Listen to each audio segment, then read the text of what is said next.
Hello and welcome to another Rider Pilates session. We're going to be focusing on your abdominals today. It's going to be quite a hard session, so if you found this one and you're new to Pilates, this is definitely not the session for you. I also suggest if you are doing it that you make sure you are warmed up first. I like doing abdominals not so we get a nice toned six-pack, but remember your abdominals help to connect your upper body and your contact with your lower body and your seat, so they are really important for stability and for control through your low back and pelvis area. So let us get started. Just check in with your posture. Make sure before you start that your seat is level and equal, so equal weight through your seat bones. And you've got that nice elastic spine feeling, just stretching you up tall. And then let's make sure there's no tension, so turning your head from side to side, keeping your shoulders relaxed and your eyes level.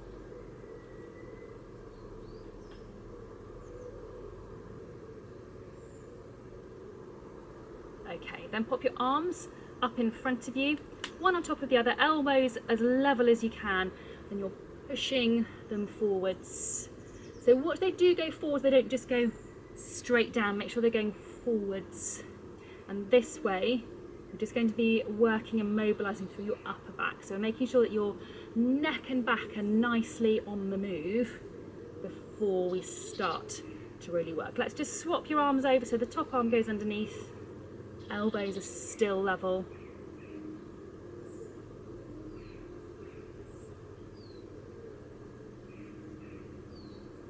Okay, one more. Lovely. Then we're going to go down onto your mat and onto your back, and we're going to start with your oblique prep exercise. So I would like you to have your feet and knees approximately hip width apart.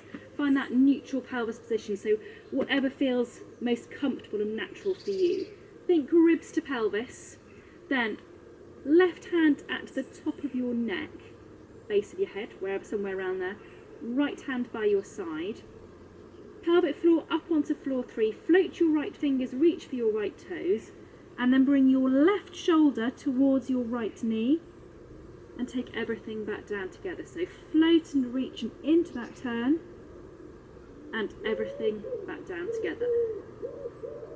Try to keep this to your upper and mid back. We're trying not to imprint and really do a kind of rotational sit up. This is much more about your upper and mid back, targeting those deep oblique abdominal muscles. They really help you with your rotation, stability and control, which is why we do them into this position.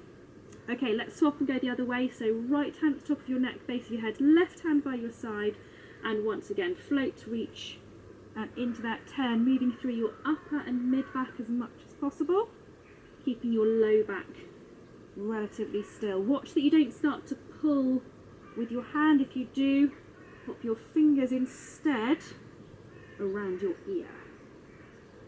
Last one. Good job, well done. Okay, we're going to move on to doing your hundreds exercise, and we're going to do this in the tabletop position. So make sure your feet and knees in that nice horizontal position before you start.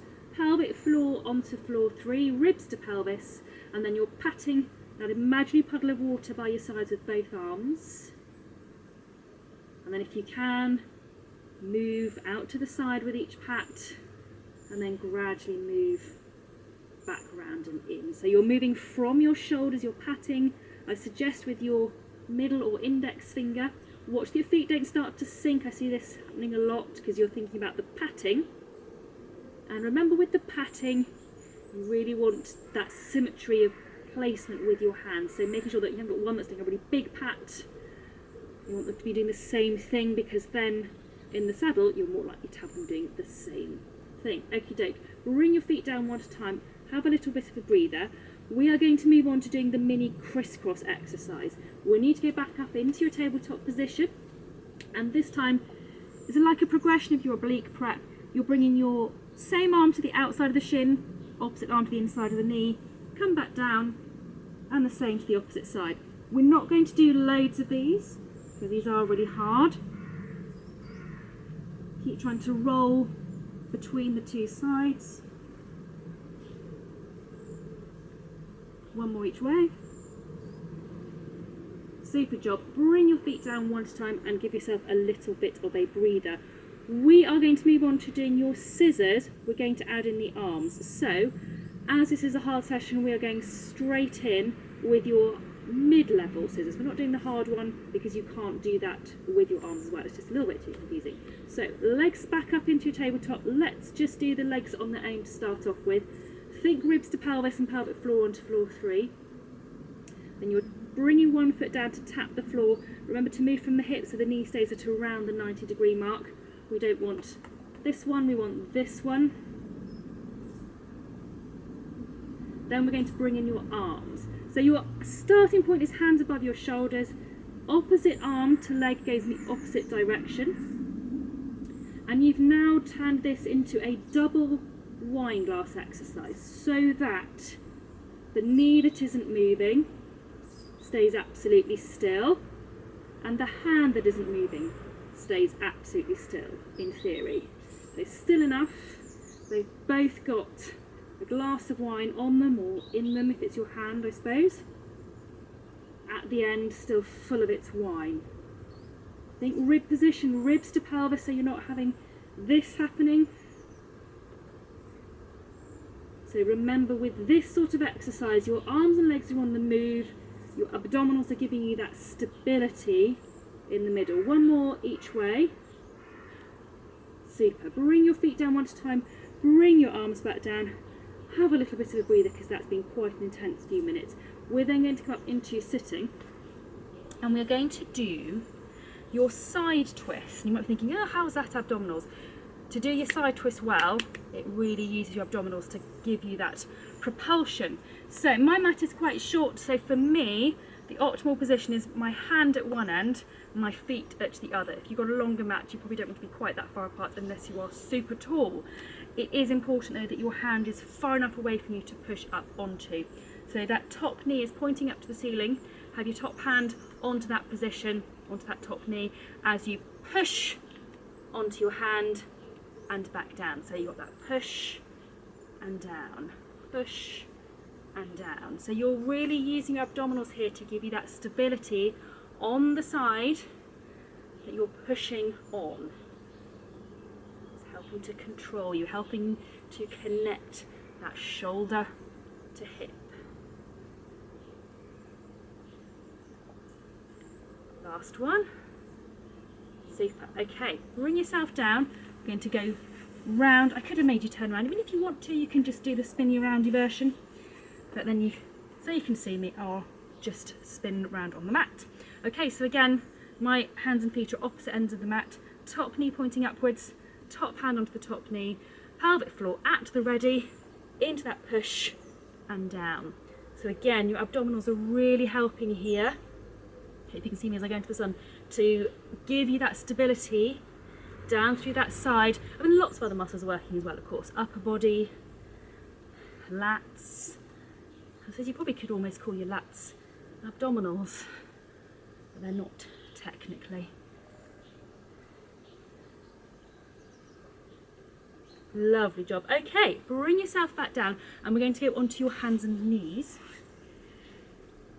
And I would like you with your hands just a little in front of your shoulders, toes tucked underneath your feet, pelvic floor onto floor 3.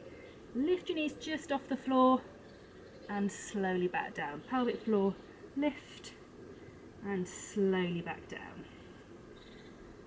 Okay, now we're going for the big guns. Into that lift, push forwards, stay in your plank position and see if you can do some of those nice knees to chest. So this is a hard upper body exercise as well, but it's a hard abdominal exercise because again, they're helping to keep you connected and stable between your shoulders and your pelvis so that you can then do those nice hip and knee movements. Watch your bottom doesn't creep upwards or sink downwards. One more with each leg. Super. Back over the knees, hover, then lower your knees. Bring your hands up, and I'd like you to kneel up onto your knees as we go into, I think, what are called reverse Nordics. So taking your shoulders back to give it the real riding effect. Have your hands up in front of you as if you were holding reins. This is a great one. I love this one. I've only really discovered it recently. I think it's a great one for making sure you can move, get a little bit behind the movement, or going down a drop fence without that feeling of hanging onto the horse's mouth. I suppose technically you could sort of try and be doing that if you wanted to make sure you're giving the contact at the same time. One more. Lovely. Okay. Come back down so you're kneeling onto your heels.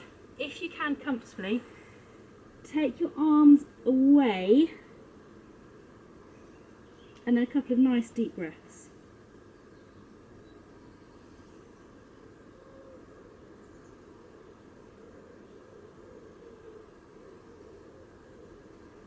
Then bring your hands up, come back into sitting in whatever position feels comfortable for you.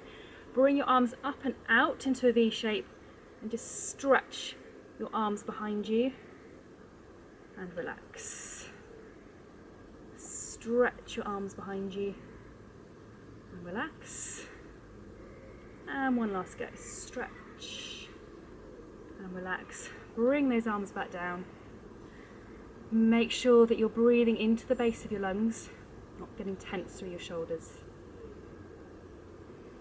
Focus on equal weight through your seat bones. And really have that feeling of a nice light head, just allowing you to float upwards. And we finish there. Hopefully those tummy muscles feel like they've had a good workout, but those are really, really good exercises if you want to maximise your strength and control through this part of your body. Thank you very much for joining. I hope you've enjoyed it. Any comments, any feedback, always gratefully received. Take care, and I will see you on the next session. Bye bye.